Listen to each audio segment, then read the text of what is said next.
नमस्कार। शाम के अखबारों की चर्चा चाय के साथ।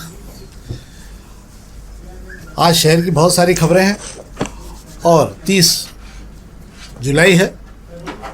मौसम शहर में बिल्कुल हवा चल रही है, पानी नहीं गिर रहा, बाकी सब हो रहा है, मतलब बूंदाबांदी होके बस माहौल है, पर हवा मतलब रफ्तार पानी की नहीं है। तो उस पर हम बात करेंगे।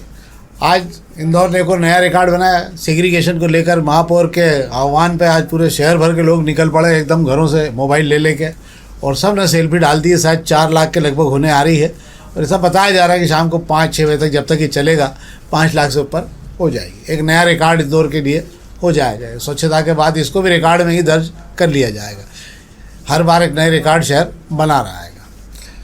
इसके अलावा पूरे प्रदेश भर में 40 से ज़्यादा ब्रिज ऐसे हैं जिनकी ड्राइंग गलत पूरी बन गई, जो जेड बन गई है, जो जिस प्रकार के ब्रिज बने हैं, इन सब को लेकर 90 एंगल पे बन गए, इन सब को लेकर 1000 करोड़ के काम PWD के रोक दिए गए हैं। इनको नए सिरे समीक्षा के बाद काम प्रारंभ होंगे। इस पर भी हम बात करेंगे। एक खबर राष्ट्रीय स्तर की हम आपसे बात करेंगे कि जो हम और आप जो शक्कर और गेहूँ और शक्कर के लिए संघर्ष कर रहे हैं, 60 रुपये किलो में शक्कर जा रही है। आपको आश्चर्य होगा, लगभग 8 लाख टन चावल जो है उससे इस बार इथेनॉल बनेगा, और 3.5 लाख टन शक्कर लगेगी इथेनॉल बनाने के लिए इस साल का बताया। जो लोकसभा में जो जानकारी दी, ये कितना होता है? ये इतना होता है कि इस पर कई राज्यों का खान पान कई महीनों तक चल सकता है। और इसके बनाने की लागत जो आ रही है, इस पर भी आपका आश्चर्य करेंगे, 70 रुपये के लगभग बैठ रही है। जो पैसा देकर इथेनॉल खरीदा जा रहा है, वो 70 रुपये के लगभग खरीदा जा रहा है। वो भी कब? जब सब्सिडी दी जा रही है सरकार की तरफ से। अगर सब्सिडी न दी जाए तो 100 रुपये में पड़ेगा। तो फिर इस पर क्या है और क्या नहीं है तो आप जानिए, और हम आपको पूरी खबर बताएंगे कि क्या है इस पूरे जो इथेनॉल को लेकर सरकार भिड़ी हुई है, इस पर क्या मामला है। तो हम सबसे पहले आज पत्रिका खबर से शुरू करेंगे। तो पत्रिका में सबसे पहले आज उसी खबर पर उठा रहे हैं जिसको लेकर आज सेल्फी लेने का एक विश्व रिकॉर्ड बनाया गया। इंदौर में आज सेग्रीगेशन होने वाली, और इसको लेकर जो है बीमारी भगाओ, मतलब सफाई अपनाओ और बीमारी भगाओ, इसको लेकर जो है अभियान चलाया गया और सेग्रीगेशन के साथ में फ़ोटो खींचे गए हैं। हालांकि विश्व के दूसरे देशों में जो विकसित देश नहीं, विकासशील देशों में या उसके पीछे जो गरीब देश है, उनका तो हो सकता है, मुझे लगता है कचरे, क्योंकि विकसित देशों में तो ये प्रावधान है ही नहीं कहीं पे भी कि आपको कोई कचरे के साथ फोटो ना, क्योंकि तो बाहर ही निकल भी जाता है। क्या साहब ये क्या है? बिल्कुल, सफाई अपनाएंगे तो बीमारियां भागेगी। ये बात जो है नगर निगम को बहुत अच्छे से पता हैगा, क्योंकि इंदौर स्वच्छता में अव्वल शहर माना जाता है देश का, और अव्वल 7 बार 8 बार से अव्वल बना हुआ हैगा। अब सवाल ये उठता है कि इंदौर को नित नए चैलेंज दिए जाते हैं। तो सफाई मंत्रालय ने इंदौर को चैलेंज दिया कि एक दिन में 5 लाख सेल्फी करा के बताएं। सेल्फी भी किसके साथ करानी है कि आपके घर से, दुकान से जो कचरा निकलता है उसमें गीला और सूखा कचरा आप किस तरीके से अलग करते हैं। हालांकि जो बात करें स्वच्छता की गाइडलाइन की अगर बात करें तो गीले और सूखे कचरे की बात ही होती है, पर इंदौर में 6 तरह का कचरा अलग होता हैगा। तो सेल्फी विद सेग्रीगेशन की शुरुआत आज सुबह से की गई। महापौर पुष्यमित्र भार्गव ने जो है सभी 85 वार्डों में से चलाने की बात कही थी। खुद भी आज जो है अपने घर के बाहर आई कचरा गाड़ी में कचरा डालने पहुंचे थे और सेल्फी लेकर उन्होंने डाली हैगी। उसके बाद सारे लोग भिड़ गए हैंगे। चूँकि ये अभियान शाम तक भी इसलिए चलना, आपको बता दूं कि कचरा सिर्फ सुबह ही नहीं निकलता है, शाम के वक्त भी दुकानदार जो है तो अपना काम समेट कर ऑफिस दफ्तर सारे जो बंद करके जो लोग जाते हैं, तब जो कचरा होता है तब बाजार के इलाके में शाम को जो है कचरा गाड़ियाँ शाम को भी पहुँचती हैगी। तो ऐसे में शाम को भी ये बची हुई सेल्फियाँ पूरी हो जाएगी। और जो बात 5 लाख का विश्व रिकॉर्ड बनाने की हो रही है, तो मुझे लगता है इंदौर को रिकॉर्ड बनाने में कोई दिक्कत नहीं है, क्योंकि इंदौर नगर निगम के साथ इतनी बड़ी टीम लगी हुई है कि वो इस तरीके से भिड़ती है कि कहीं आपको 5,000 कम भी पड़ रहे हैं तो वो इतने कर देते हैं कि वो लाख के पास पहुँचा देते हैं। और 5-50 की तैयारी तो खुद भी 50,000 की करके रखते हैं सेल्फी के लिए, ताकि कहीं रिकॉर्ड में गड़बड़ नहीं हो जाए। वैसे भी ठीक है, पर अच्छा है, लोग अब तो आदत में आ गया इस पूरे अभियान। मुझे लगता है इस कचरे को डालने और इस कचरे को यहाँ तक की जो व्यवस्था इस शहर में हुई है, इसके लिए वो तमाम अधिकारी वाकई धन्यवाद के पात्र हैं जिन्होंने इस अभियान को पूरी ताकत से चलाने की कोशिश की। हम अगर बात करते हैं कि अगर हम आपको कि सोच मुक्त शहर बनाने, ODF बनाने को लेकर भी, तो उस समय कलेक्टर नरहरी हुआ करते थे इंदौर में, तत्कालीन कलेक्टर थे। तो रात को 3 बजे से वो पूरे अधिकारियों के स्टाफ को लेकर अलग अलग क्षेत्रों में डिब्बा और थाली बजाते हुए रात को सड़कों के किनारे खड़े होते, जहाँ पर लोग शौचालय शौच करने जाते थे, और उनको रात को रोक कर। तो हर अभियान के पीछे अधिकारियों की भूमिका जरूर रहती है। आज कचरे की हम इतनी बात करते हैं, तो निश्चित रूप से इस कचरा अभियान के पीछे जो अधिकारी पहले रहे हैं, उन्होंने धीरे धीरे निरंतर करके आज स्थिति बना दी कि अब लोगों की आदत पे आ गया। सबसे बड़ी बात ये होती है कि लोगों में आदत आ जाए, और आज इंदौर में अब आदत आ गई स्वच्छता को लेकर, और नई जनरेशन जो आ रही है उसमें और ज़्यादा आदत आ गई, वो बिल्कुल कचरे को बाहर फेंकना पसंद नहीं करते, खासकर कारों से या गाड़ी से चलते समय। अब हम प्रभात खंड खबर की बात कर लें तो प्रभात खंड खबर में यस, आज नगर निगम में एक बैठक हुई, उसके अंदर जो जानकारी है, गौरव इकबाल और मुख्यालय कर्मचारियों ने घोटाला किया है। एआरओ को भी अगर आयुक्त ने चेताया है सबको। ये कौन सा घोटाला हुई फर्जी? जी बिल्कुल, ये फर्जी नामांकन घोटाले को लेकर खबर दी गई है कि, और इसके अंदर जानकारी एक बड़ी रोचक जानकारी निकल कर आ रही है कि अपर आयुक्त राजस्व ने जब अपने जोनल अधिकारियों की बैठक ली, सारे एआरओ को बैठा और बिल कलेक्टर को बैठाकर जब बात चर्चा की गई, तो बैठक समीक्षा तो की जानी थी कि राजस्व वसूली को लेकर इस बीच में बात फर्जी नामांकन पर बात होनी ही थी। अपर आयुक्त ने 2 नाम का खुलासा भी कर दिया है कि गौरव और इकबाल ने जो मिलकर नगर निगम मुख्यालय के कर्मचारी के साथ में जो है वो ये फर्जी नामांकन घोटाला किया हैगा। अपर आयुक्त का चेताने का मकसद ये था कि ये जो 2 नाम उन्होंने सुझाए हैं, या नाम का जो उन्होंने खुलासा किया है, वे एआरओ से लगातार संपर्क में रहे हैं। उन्होंने यहाँ तक कह दिया है या तो आपकी जानकारी में था या फिर आप होश में ही नहीं रहे कि ये लोग इतना बड़ा खेल कर गए हैंगे। हालांकि उन्होंने भी इशारा किया है, भोपाल से भी जो है रिपोर्ट आ चुकी हैगी, आज उस रिपोर्ट पर मंथन हो रहा है और उम्मीद की जा रही है कि इस हफ्ते में, मतलब 1-2 दिन में जो है इस मामले में 2-4 लोगों पर एफआईआर होने की तैयारी हो गई हैगी। वाह, तो ये तो सर एक और खबर इसमें है कि मेट्रो के जो ज़मीन है उस पर, जहाँ ज़मीन आवंटित की गई वहाँ पहले से 20 प्लाट कटे हुए हैं, किसी जन निर्माण संस्था ने काट रखे होंगे।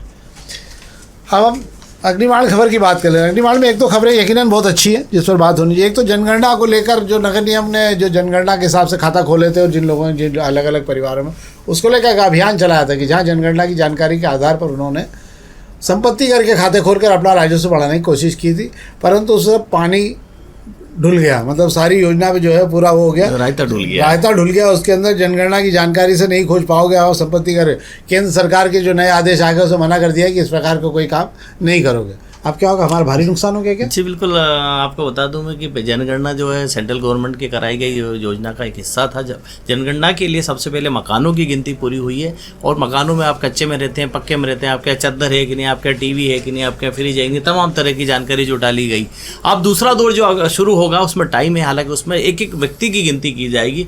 इसके पहले मकान गिन लिया गया, मकान गिनने में किन लोगों की ड्यूटी लगाई थी, इसमें नगर निगम के ज़्यादातर लोगों की ड्यूटी लगाई गई थी। नगर निगम ने इसका जो आंकड़ा इकट्ठा हुआ वही आंकड़ा जो राज्य और केंद्र सरकार को सौंपा था।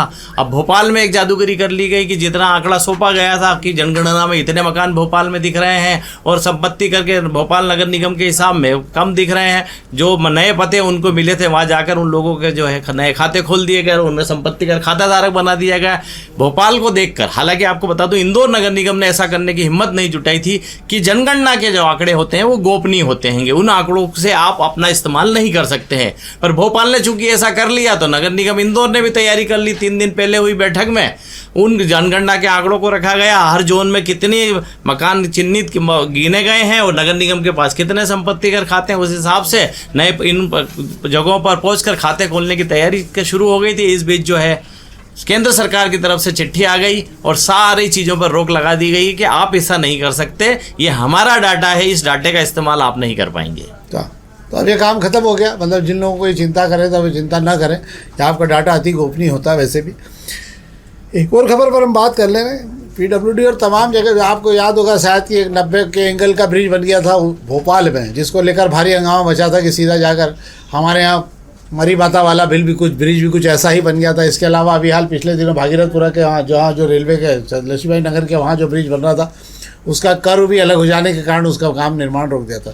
ऐसे 40 के लगभग आसपास में पूरे प्रदेश भर में ब्रिज पाए गए। अब इन सब के वापस काम सब जगह बंद कर दिए गए और नई तरीके से समीक्षा की जाएगी पीडब्ल्यूडी और अधिकारियों द्वारा। उसके बाद 1000 करोड़ रुपए के काम थे जो बिना योजना या बिना डिज़ाइन के स्ट्रक्चर डिज़ाइन के साथ शुरू कर दिए गए थे। अब इन सारे कामों की समीक्षा होगी, नक्शों के वापस पुनर्निर्धारण होने के बाद में काम शुरू हो पाएंगे। क्या साहब? जी बिल्कुल, पीडब्ल्यूडी में बात कर लें, जो मोटी पगार पाकर होनार जो इंजीनियर काम करते हैं वे मौके पे जाकर कितना देखते हैं, इसके नमूना है ये कि प्रदेश भर में आपने 40 से ज़्यादा पुल का काम शुरू करा दिया, प्रोजेक्ट तैयार कर दिया, डिजाइन तैयार कर दिया। आपने हकीकत ज़मीनी देखी नहीं, और जब पुल तैयार होने लगे तब पता चला कि कहीं 90 डिग्री पर आके पुल अटक गया। अब इंदौर की अगर आप बात कर रहे हैं तो पोलो ग्राउंड में जो है झिकझैक आकार का जो है पुल तैयार कर लिया गया। अब झिकझैक आकार के पुल की डिजाइन को आप क्या करेंगे? बात कर रहे हैं आप बाणगंगा के पुल की बात कर रहे हैं, वहाँ भी 90 डिग्री पे आके आपको मोड़ना है। फिर हम बात कर लेते हैं कि राजेंद्र नगर पे जो पुल आ रहा है उसकी तो एक पिल्लर बनाना ही आप भूल गए। तो ये पूरे जो कलाकार हैं, ये बात कर ली जाए, ये जो हुनर है, इन हुनरों का मुझे लगता है पहले सम्मान होना चाहिए। डिजाइन और उसमें तो प्रोजेक्ट में तो बदलाव कर ही लिया जाएगा, वो सरकार की मजबूरी है। करोड़ों रुपया लगा चुके हैं, अब उसको तोड़ तो सकते नहीं, पर इस जिन हुनरों ने ये काम किया है, डिजाइन में बदलाव करने से पहले इनका मुझे लगता है सार्वजनिक सम्मान होना चाहिए कि ये वो जो लोग हैं जिन इतने हुनरों को PWD इतने बरसों से जो है तनख्वाह दे रही है और इतना पगार इनको लोग ले चुके हैं। तनख्वाह दे रही, इनको झेल रही है इन लोगों को। मुझे लगता है तो विपक्ष का काम है कि जाके मंत्रालय विभाग में जाना चाहिए, बाकायदा हारफुल पहना के इनका फोटो वोटो करा के साथ में लाना चाहिए और बताना चाहिए ये वो महान हस्ती जो पिलर डालना भूल गए, ये वो महान हस्ती जो झिकझक वे का ब्रिज बनाकर जो हमें टिकाने की कोशिश कर रहे थे। इन सब के लिए तो विपक्ष के बाद बहुत सारे मोहरे हैं, कुछ नेताओं के पास में रहते हैं। तो कुछ खबरें हैं, आज से सावन भी शुरू हो गया, सावन का पहला दिन था। आज तो शिवालयों पे आज से जलाभिषेक और तमाम क्या कहते हैं जितने भी वो हुआ करते हैं, अभिषेक के साथ में क्या क्या होते हैं, सारे अभिषेक होते हैं। शिव जी को जल अर्पण करने की बात कर रहे हैं। पंडित प्रदीप मिश्रा जी के बताए हुए जितने भी टोटके हैं वो सारे करने का समय जो है 1 महीने का पूरा शुरू हो चुका है। अब आप चाहे फूल गुलाब चढ़ाएं या बिलपत्र चढ़ाएं या नारियल के पानी से जो है, नारोली से जो है आप भगवान को पानी चढ़ाएं। कुल मिला के ये है कि मन साफ रखिए, नीयत साफ रखिए, किसी का बुरा मत सोचिए हमेशा जो है, तो ईश्वर आपके साथ हमेशा खड़ा रहेगा। अब हम दोपहर की खबरों की बात कर लें। दोपहर की एक दो खबरों की हम बात करेंगे, पहले पेज की खबरों की हम बाद में बात करेंगे। यस, एक तो पिछले कुछ दिनों से होर्डिंग हटाने का काम भले ही हला हो, पर आज जितने बड़े बड़े यूनिपोल हैं इस शहर में, मैं सोचता हूँ शायद अगर आप देखेंगे तो जहाँ जहाँ से भी, चाहे वो राजकुमार मिल के चौराहे पर 8-9 ब्रिज होर्डिंग लगे हों, ये सब जगह पर पूरी तरह से गोलूमय हो चुके हैं। ये इस मामले में कल एक एजेंसी से हमने बात की थी, इंदौर की बड़ी एजेंसी है जो शहर के बड़े प्रोमिनेंट लोगों के होर्डिंग लगाने का काम करती है, कंपनियों के रिस्क है। हमने उनसे पूछा था, बोले भैया हमने अगस्त महीने के जो अगस्त में मार्च या जुलाई और अगस्त के बीच के इंदौर की होर्डिंग में हम बुकिंग का काम करते ही नहीं है। पहली बात तो हमने इंदौर की बुकिंग का काम इसलिए बंद कर दिया कि यहाँ आप पैसे देने के बाद भी अपनी होर्डिंग नहीं लगा पाते। मतलब अगर 10 दिन के लिए लगाओ तो 2 दिन बाद कोई ना कोई आपका होर्डिंग निकाल कर कोई नेता का फोटो उस पर लग जाता है बोले।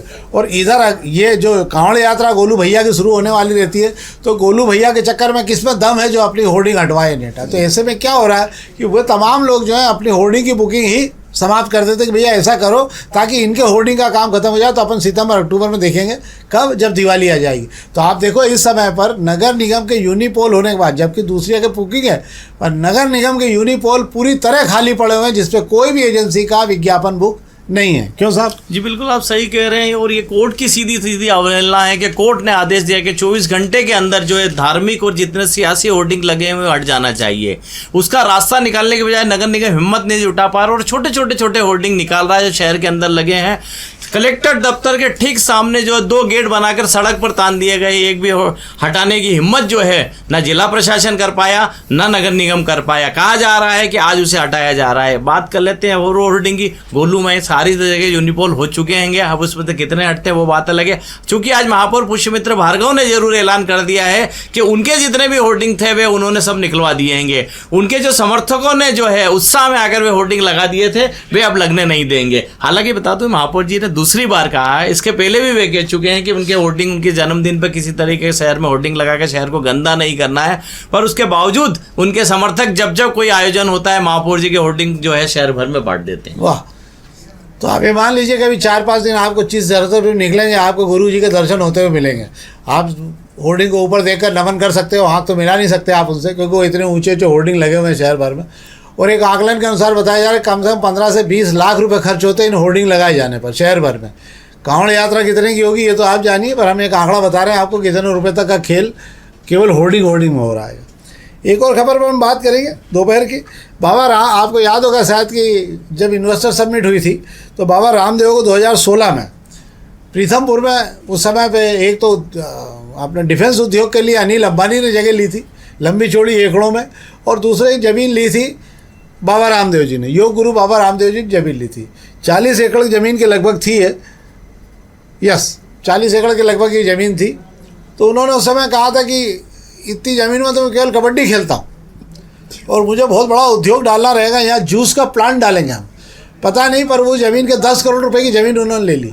अब वो ज़मीन उन्होंने ना तो उद्योग डाला ना वहाँ जूस निकला, पर ज़मीन के भाव 100 करोड़ रुपए से ऊपर हो गए। अब बाबा रामदेव जो है ज़मीन छोड़ने को तैयार नहीं है। बाबा रामदेव भी दांव पेश चलाने लगे। योग गुरु है तो उन्होंने अपने योग गुरु का इस्तेमाल किया और उन्होंने वो ज़मीन जो है दूसरी कंपनी में उतार दी, अपनी ही दूसरी कंपनी में। अब सवाल उठता है कि एक कंपनी जिसने पैसे भरे नहीं हो, आधे अधूरे पैसे भर के जो ज़मीन आवंटन करके काम नहीं कर रही, उसको दूसरी ज़मीन दूसरी कंपनी को वो कैसे उतार सकती है। हालांकि दोनों कंपनियां एक ही जगह की, पर दोनों में अलग अलग वो है, इसलिए आप नहीं कर सकते। अब पूरा मामला अटका पड़ा हुआ है।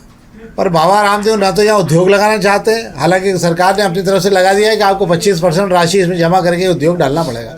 तो इंदौर के आसपास तमाम बड़े बड़े कारोबारी जो इन्वेस्टर समिट में आते हैं, वे केवल यहाँ ओने पोने में अपनी ज़मीनों को फंसाने आते हैं। केवल TCS और इन्फोसिस 2 जगह ऐसी रही जो सुपर कॉरिडोर में आपके यहाँ लगी। हालांकि उन्होंने बहुत लंबे समय तक झूला झुलाया, उसके बाद में जाकर कम से कम वहाँ उन्होंने IT कैंपस डाले हैं। तो अब देखा जाए बाबा रामदेव कब जूस निकालेंगे यहाँ पे, सरकार इनका जूस कब निकाल पाएगी। क्या साहब? जी बिल्कुल, ज़मीन का तो जूस निकल ही चुका है। 10 करोड़ की ज़मीन 100 करोड़ पार हो चुकी हैगी। अब हम दोपहर के पहले पेज की खबरों की आपसे बात कर लेते हैं। आज तो हालांकि शेयर बाजार 1100 नीचे गिरा, 1000 के लगभग शेयर बाजार में आज गिरावट आई। वो भी फेडरल बैंक अमेरिका की जो है उसकी ब्याज दरों को लेकर ऐलान हो गया। हमारे अगले महीने बैठक हैगी अगस्त में, 3 से 5 अगस्त तक रिजर्व बैंक की मौद्रिक नीति की बैठक है। उसके अंदर ब्याज दरें बढ़ाए जाने को लेकर देश के 66 अर्थशास्त्रियों ने माना है कि सरकार के पास कोई विकल्प नहीं है ब्याज दरें बढ़ाए जाने को लेकर। खबर साथ में ये भी है, सोने पर उठाए गए कर्ज को लेकर रिजर्व बैंक के भी हाथ पांव फूलने लगे हैं। मतलब 5 लाख करोड़ रुपए से ज़्यादा का सोना बैंकों में पहुंच चुका है जो कर्ज उठाया गया है।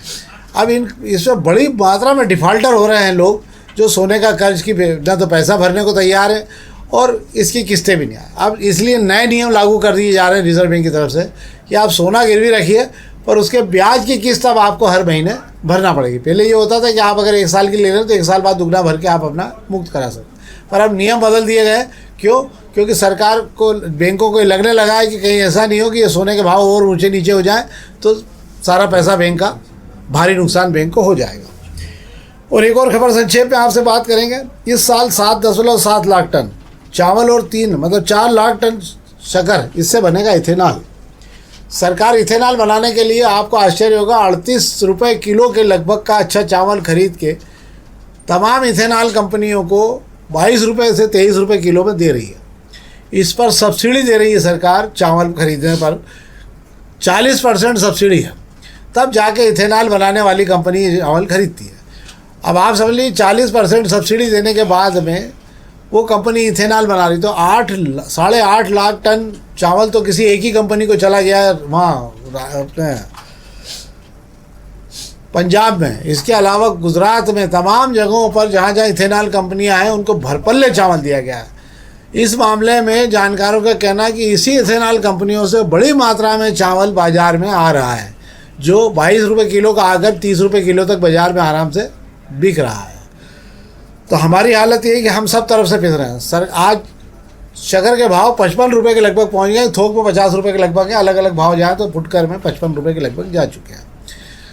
देश में गेहूँ शक्कर का उत्पादन नीचे आ गया है, 28 लाख टन के लगभग रह गया है।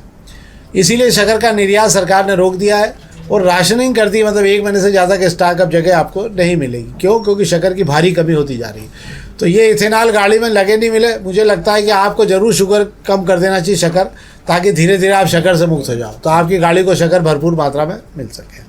चावल की स्थिति भी यही है कि चावल भी 7-8 लाख टन के लगभग जो जाएगा, उससे भारी नुकसान आपको भी उठाना इसलिए पड़ेगा। ये उन देशों के लिए है इथेनॉल वाला मामला जहाँ पर भरपूर मात्रा में खाद्यान्न हो रहा हो। हम तो वैसे ही भिखारियों की हालत में हैं कि हमारे यहाँ से सामान का निर्यात तो हो ही नहीं रहा भरपूर मात्रा में होने के बाद, तो फिर हम इथेनॉल के पीछे क्यों पड़े हुए हैं, ये हमारी समझ से बाहर है।